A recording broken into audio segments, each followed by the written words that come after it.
Então, encerramos aí a nossa segunda etapa. Vamos agora para a terceira etapa. Já temos já as perguntas do público. Tem mais algum membro que queira fazer mais alguma pergunta?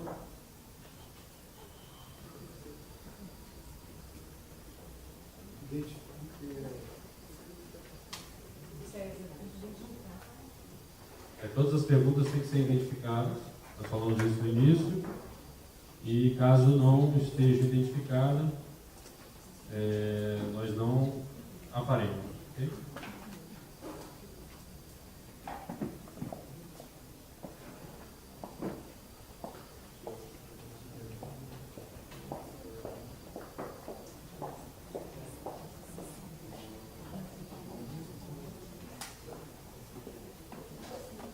Bom, então, eu solicitei os dois candidatos se necessitavam de algum tempo, né, de intervalo. Então, como os dois deixaram a bola correr, nós vamos aqui para a primeira pergunta. Então, a pergunta ela será feita. Nós temos um total de até 4 perguntas, nós temos aqui 2 perguntas, por enquanto. Essa pergunta ela será feita inicialmente para a chapa número 2 e a mesma pergunta será refeita para a chapa número 1, nessa sequência de sorteio. Okay? Vamos vou ler aqui a primeira pergunta.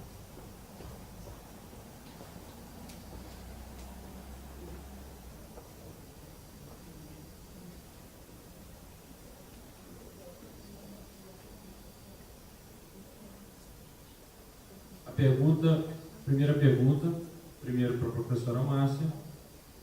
O que você atribui, né, já fazendo a pergunta para os dois aqui, o que vocês atribuem à participação pífia dos professores da UFV nas assembleias da ASPUV? Professora Márcia, você tem 3 minutos para a resposta.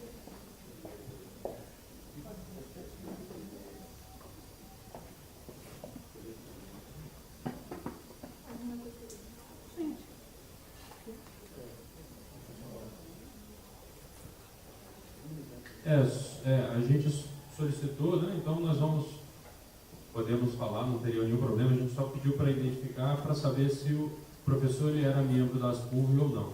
Mas a gente pode dizer que foi o professor Jaime que fez a pergunta.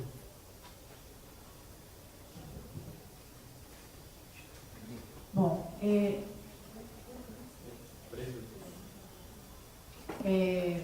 Jaime e os demais estão aqui, né? Na verdade, eu acho que isso, apesar de eu ter pouco tempo de sindicato, eu acho que é um ciclo natural, né, da mobilização docente, porque a gente teve um período aí de muita e intensa mobilização, que foi o ano de 2012, com a maior greve da história dos professores. Foi um período difícil, né, porque a gente ficou 4 meses de greve, mas o governo só sentou para negociar com a gente depois de 2 meses.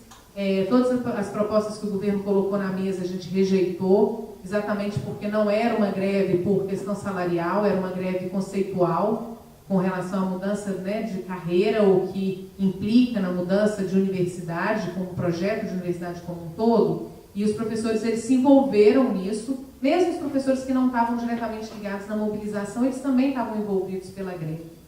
E o pós-greve é muito difícil, né, porque a gente sai não tendo a nossa pauta atendida, a gente sai fortalecido politicamente, sim, porque foi uma greve bonita de se ver em termos da participação das assembleias. As assembleias estavam cheias.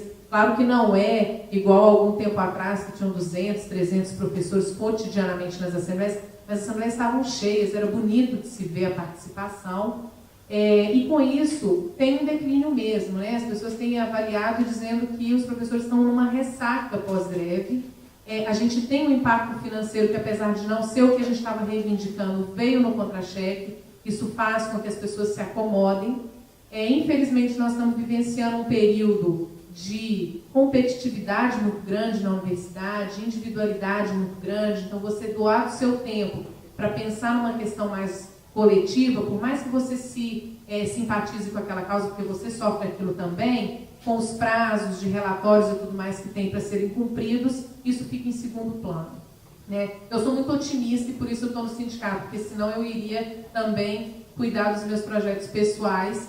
Mas nesse otimismo, eu acho que é o momento que a gente está passando. A ASCUV, ela é crucial, né? O sindicato ele é crucial nesse momento de mobilização para fazer a informação chegar nos professores, fazer com que eles sintam indignados, sensibilizados, porque a mobilização ela é isso, né? A sensibilização, a indignação transformada em ação. E aí, esse momento, é importante que o sindicato continue fazendo as propostas de assembleia, mesmo que elas não decoram, que sejam fazendo as propostas de reuniões, conselhos de representantes, tendo que resgatar os grupos de trabalho para voltar a pautar questões importantes, o GT de Política Educacional, o GT de Ciência e Tecnologia, o GT Carreira, porque assim a gente consegue multiplicar um pouquinho, mas o sindicato ele faz esse trabalho de formiguinha mesmo, e nós que estamos aqui temos que acreditar que isso vale a pena. Então, faria a mesma pergunta, professor Fernando. O que vocês atribuem à participação pífia dos professores da UFV na Assembleia das PUC? O senhor tem 3 minutos. Ok. Bem, em primeiro lugar, isso aqui não é uma característica, não é uma coisa que está acontecendo apenas nas PUC. É um fenômeno nacional. Estive um bom tempo, né, frequentando o Sindicato Nacional, e quando as sessões sindicais não conseguiam fazer suas assembleias. Algumas conseguiam, porque depois de determinado tempo, não havia mais quórum mínimo, o que eu particularmente não concordo. Você, para iniciar uma assembleia, tem, igual o nosso regimento exige, um quórum mínimo de 5%. Por outro lado, também, aí já é uma questão local, eu, conversando com colegas, eu percebo essa visão, acredito nessa percepção. Às vezes, o excesso de convocação de assembleias. Acho que as assembleias, a maioria dos colegas tem verdadeira aversão às assembleias. A pura verdade é essa.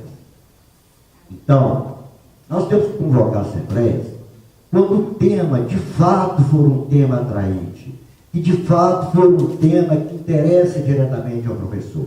Caso contrário, vai convocar 1, 2, 3, 5, 10 vezes e não vai dar conta. Então, um tema, por exemplo, importante, uma estratégia que talvez possa ser usada, eu deixo claro aqui que eu não estou propondo substituir a Assembleia por qualquer outro instrumento, mas a gente poderia, quando se tratar de um tema importante e polêmico, colocar isso na rede para discutir.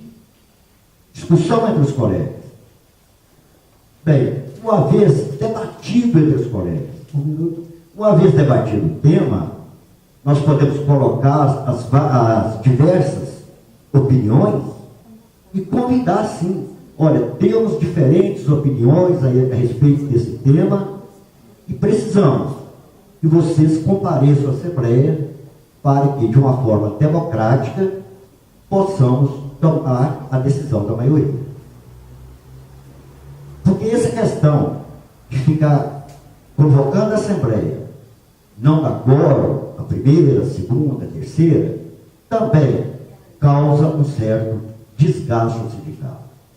Seria interessante que a gente restringisse a convocação de assembleias àqueles temas que de fato são necessários discutir numa assembleia. Ok. Como nós passamos no início, essa terceira etapa ela é composta por quatro perguntas. Okay? Nós já estamos com as estamos com as 4 perguntas aqui, né? Chegaram mais algumas perguntas, e aí no final a gente resolve, né, decide se aumenta ou não esse número aí. Mas seguindo aqui, como planejado, a segunda pergunta da professora Renata,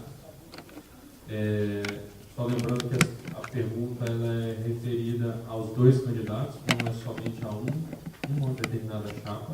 Okay? Estou falando isso porque aqui estava escrito como finalidade para uma chapa específica.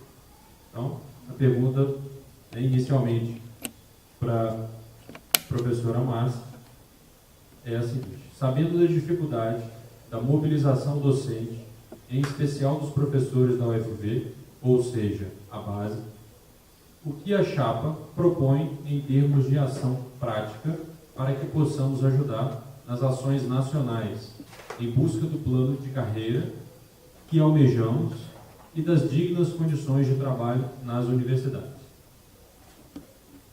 Você tem 3 minutos. Bom, eu acho que essa pergunta está interligada até mesmo com a primeira pergunta, né, da questão do quórum, e é a questão mesmo do papel do sindicato, né? A mobilização ela é algo, como eu disse, que é constante, ela tem seus altos e baixos, né? O que eu acho que não dá é para o sindicato se eximir dessa responsabilidade. Não dá para o sindicato pensar que vai chamar 1, 2, 3 vezes a Assembleia, não vai dar quórum e por isso vai parar de chamar ou não vai pautar assuntos que são importantes.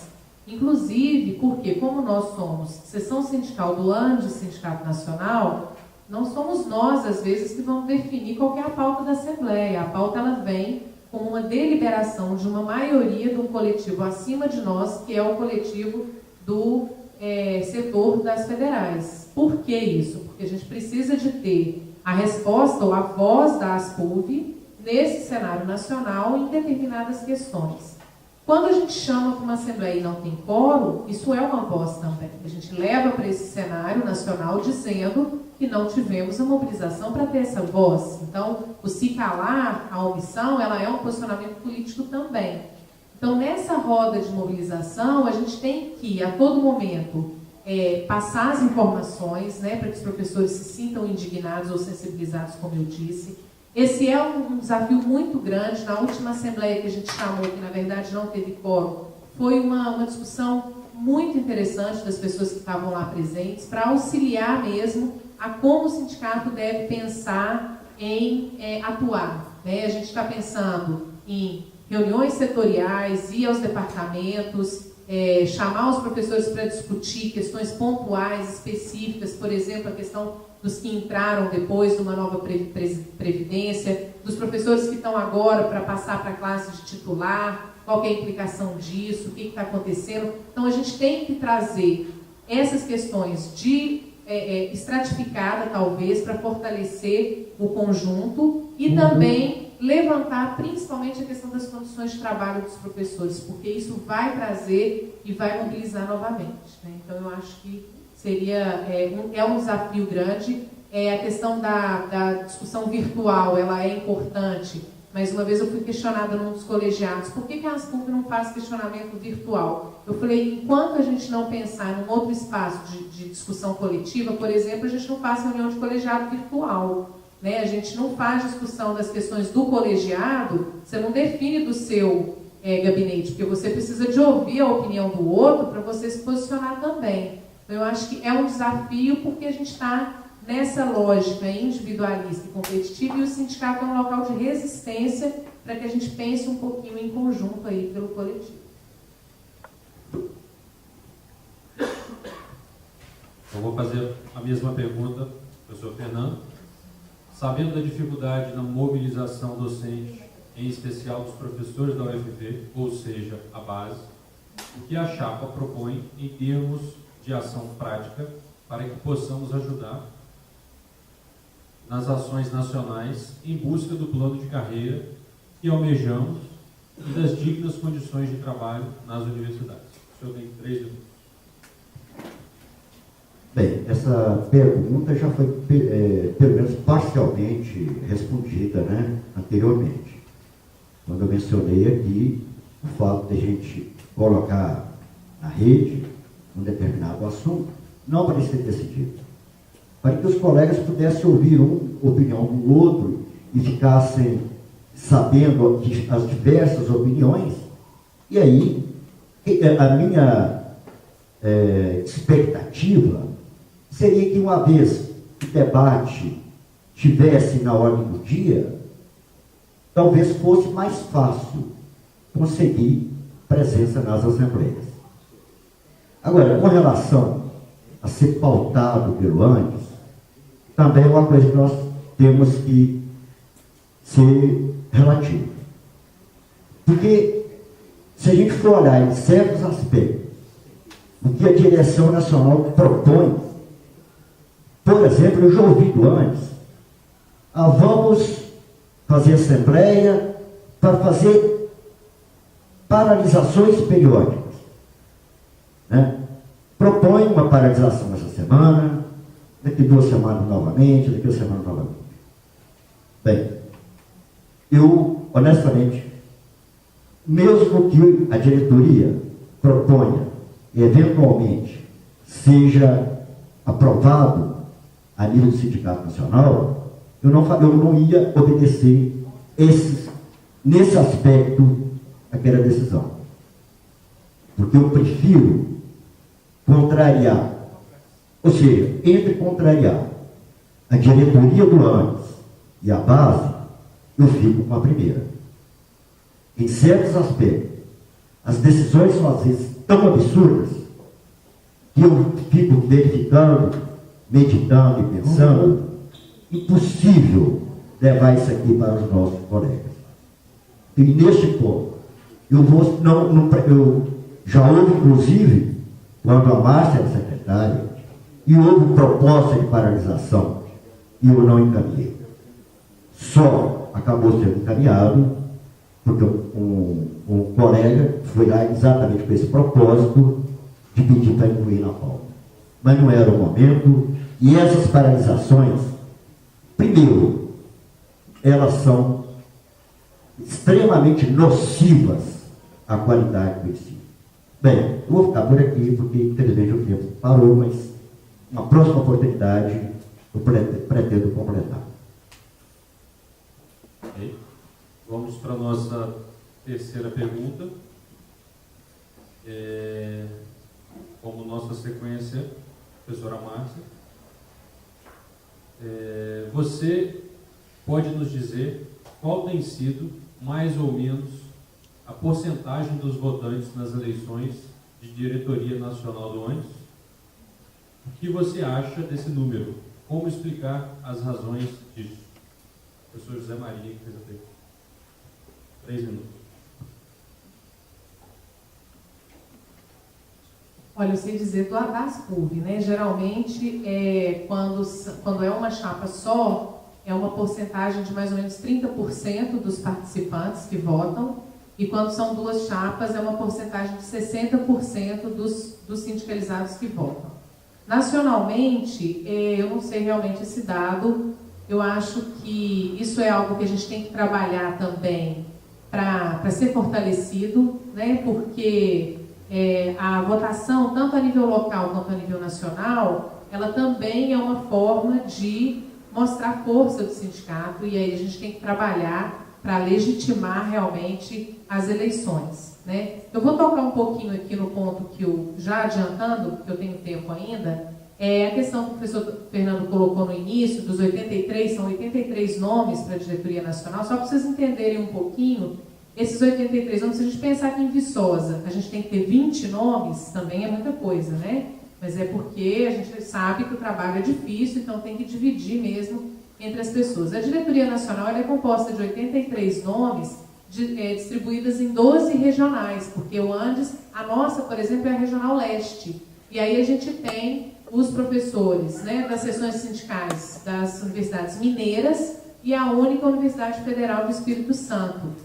Então, 83 nomes, quando você pensa assim, é difícil de constituir, mas quando você tem pessoas que estão atuando no sindicato e trabalhando cotidianamente no sindicato, por exemplo, a Regional Leste, nós conhecemos todo mundo que faz parte dela, né? Então acaba que você vê, tanto localmente quanto nacionalmente, qual que é o perfil de atuação das pessoas no sindicato e a quem você quer apoiar, né? Então, nacionalmente, a gente apoia a atual diretoria porque eles romperam, né? Teve um rompimento com o PSTU, um rompimento real com o PSTU, que a gente via uma tendência a querer aparelhar o sindicato, e por mais que não sejam os ideais, talvez, né, a outra chapa que o Fernando, por exemplo, gostaria que a gente apoiasse, eram pessoas que têm uma posição muito destrutiva no sindicato. Eles criticam, mas não propõem nada. O ANDES é um sindicato altamente democrático.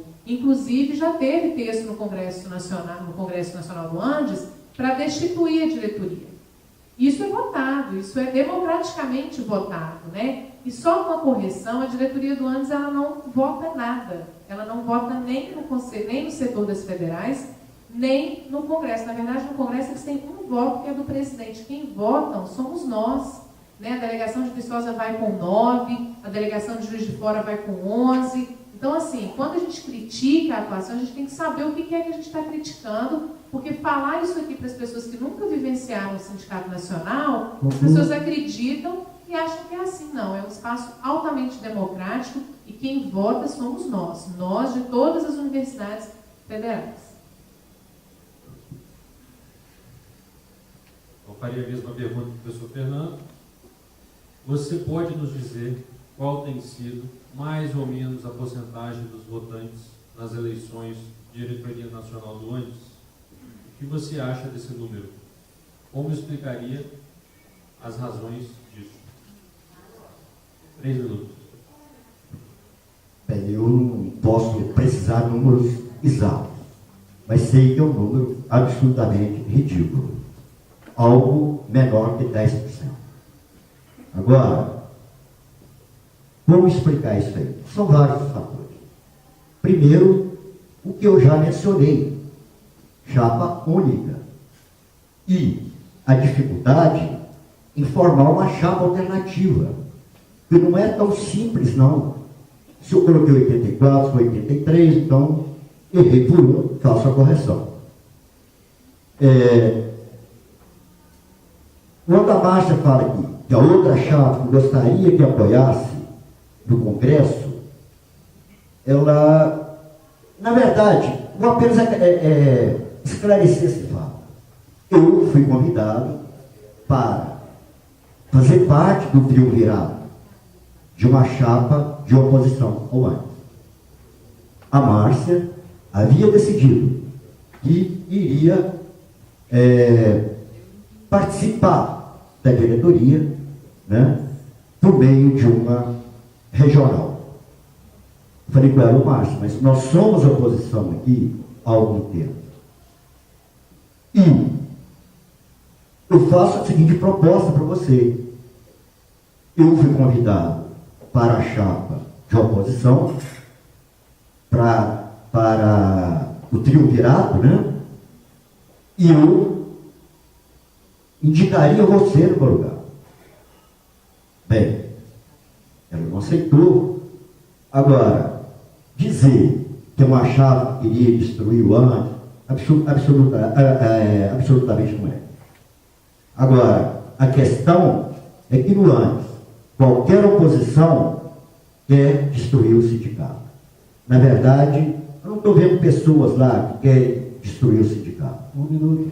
Por outro lado, a questão do Congresso. Não é um Congresso para destituir a diretoria. Não houve nenhum Congresso para destituir a diretoria. Houve uma proposta de uma central sindical, e foi rechaçada maciçamente, inclusive por mim, que achei na época um absurdo. Você não pode destituir uma diretoria que, mesmo com poucos participantes na votação, é legítima. Que democracia é essa? Eu me lembro que na época eu mesmo me manifestei e achava aquela proposta totalmente descabida. Agora, voltando à questão dos 10%, da pequena participação, é claro, a chapa única e também, vamos dizer a verdade, é falta de credibilidade dessa chapa única. As pessoas preferem não comparecer para ir lá votar. Ok. Vamos para a nossa quarta pergunta.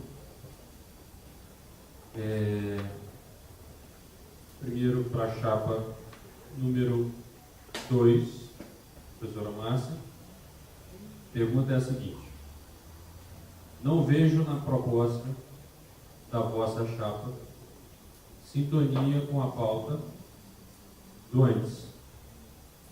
Se a gestão é pela base, se a questão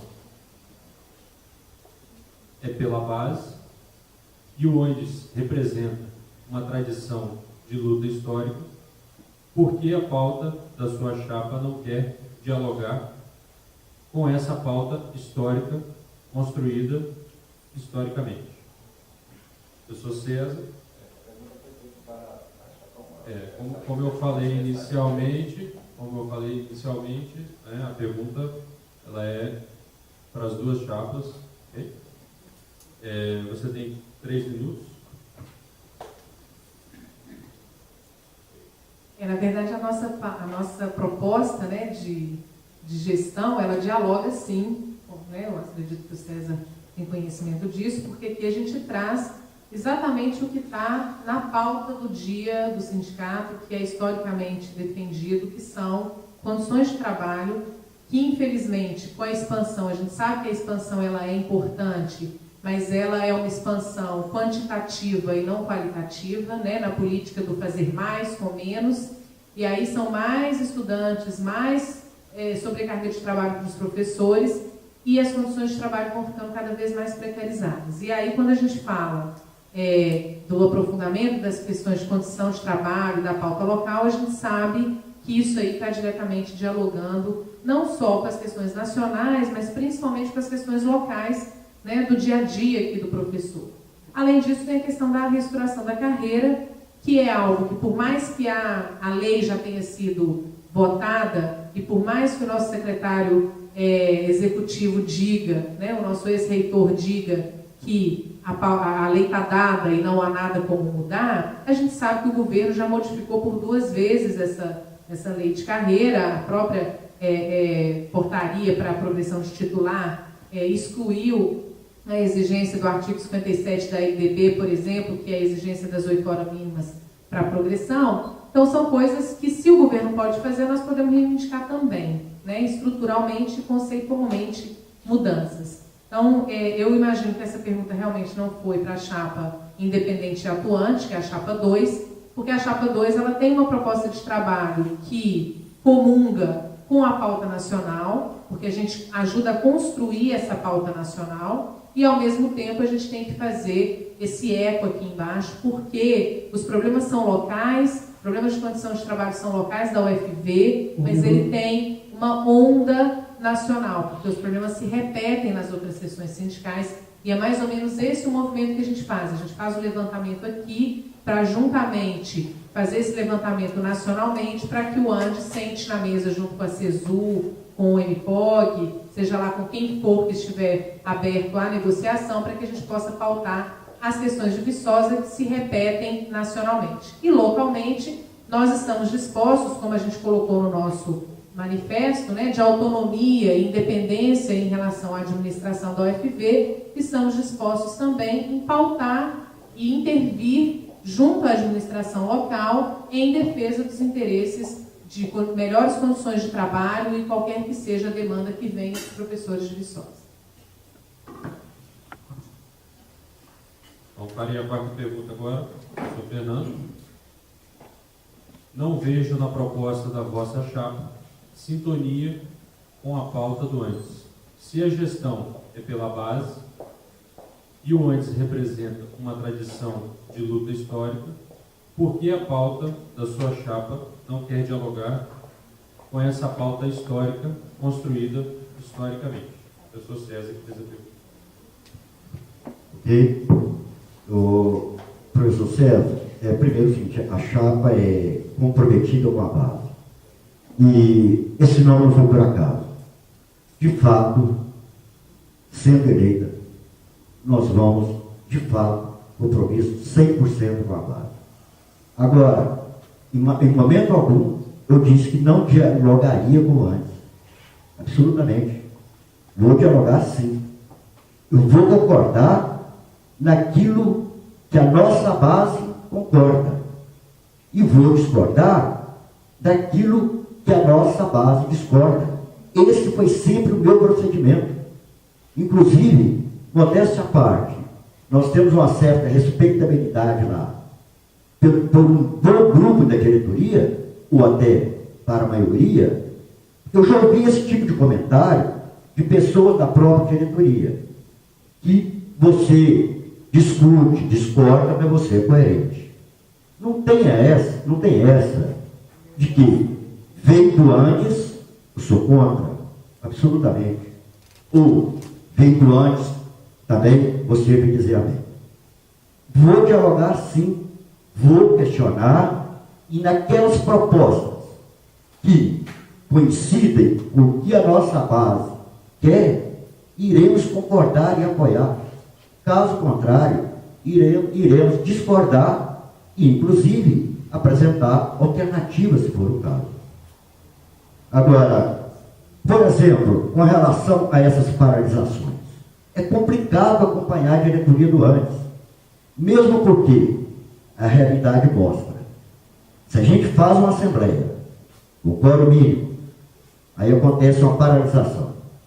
Olha, 10% param, 90% não param. E isso acaba causando um sério desgaste para o sindicato. Ou seja, o sindicato decidiu pela paralisação. Ela, na prática, praticamente não ocorreu. Então, é uma situação complicada.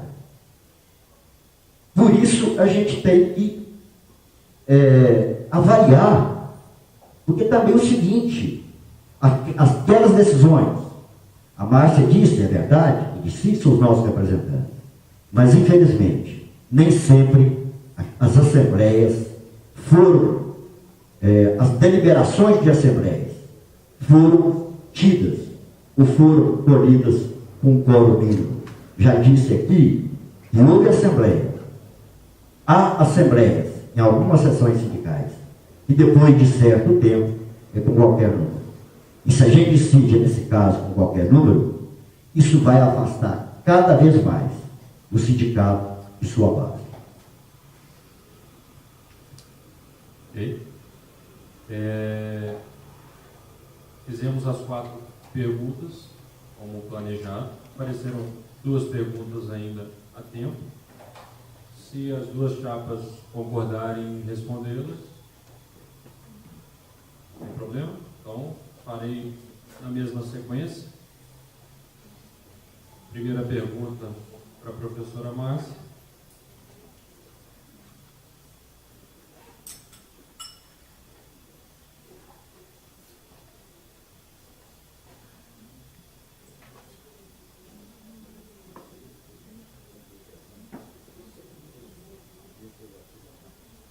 O professor César que fez a pergunta.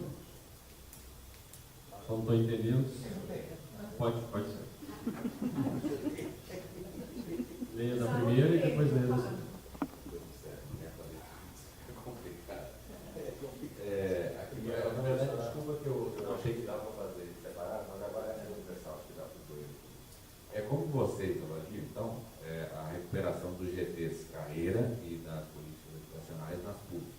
E o que isso significou em termos de rearticulação das PUC com as lutas coletivas. Professora Márcia, 3 minutos.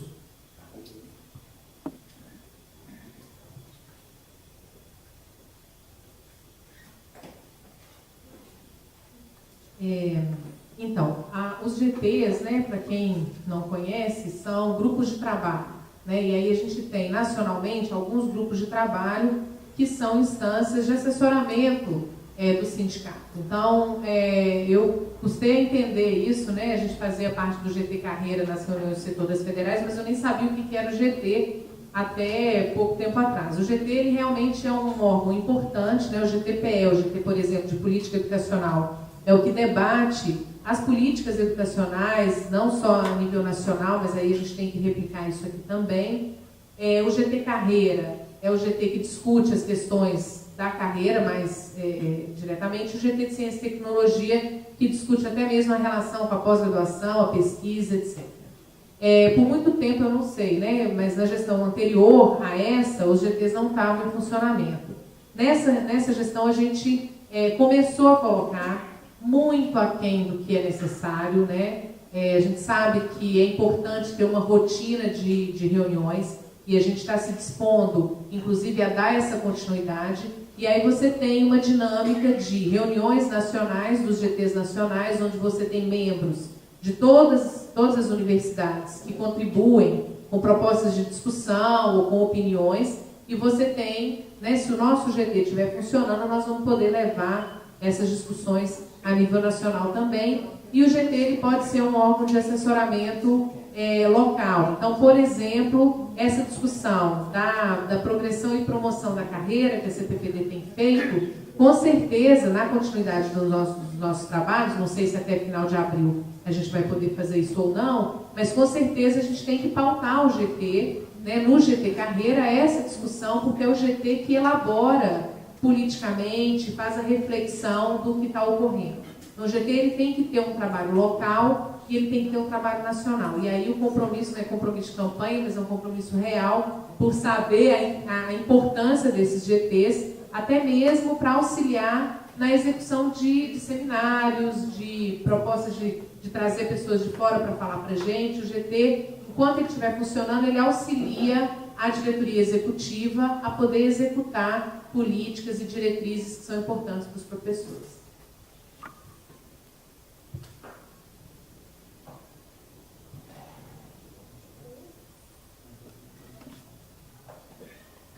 César, quer fazer a mesma pergunta?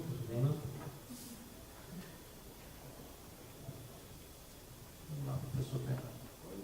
Como você avalia a recuperação dos GTs, carreira e de política educacional nas públicas?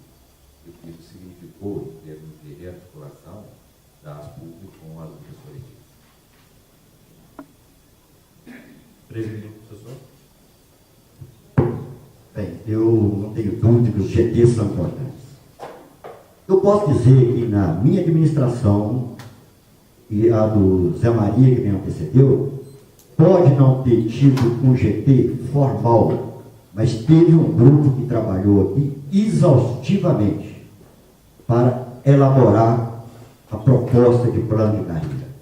Aliás, isso já vinha, inclusive, da administração anterior, né? Então, se não existia formalmente, esse grupo trabalhou exaustivamente. Tanto que a proposta que foi aprovada no antes, que infelizmente não foi acatada pelo governo, basicamente foi a proposta que fizemos aqui na Astur, que foi trabalhada aqui vários anos. Acho sim importante os GTs. A questão, às vezes, é a gente conseguir colegas que se disponham a trabalhar nesses GTs. Então, professor César, eu já faço para você um convite. Se a nossa chapa for vencedora, você já está convidado a participar do GT, um GT desse aqui, qual você achar, por exemplo, pela sua área, um GT de política educacional. Eu acho que a eleição, uma vez terminada, temos de trabalhar em conjunto. E eu sei que você é da área e poderia dar uma contribuição muito grande. Podemos sim, desde que a gente consiga colegas dispostos a trabalhar nesses GTs. A dificuldade, às vezes, é sim conseguir essa disponibilidade dos colegas. Uma vez que a maioria, às vezes você convida, olha, eu considero isso tema muito importante mesmo, tem que discutir, mas infelizmente eu estou mexendo com isso, com aquilo, eu estou muito atarefado, infelizmente não posso atender. Isso que a gente às vezes mais ouve. Mas o cerne da pergunta, se os GTs funcionaram nessa gestão, parabéns, uma boa iniciativa.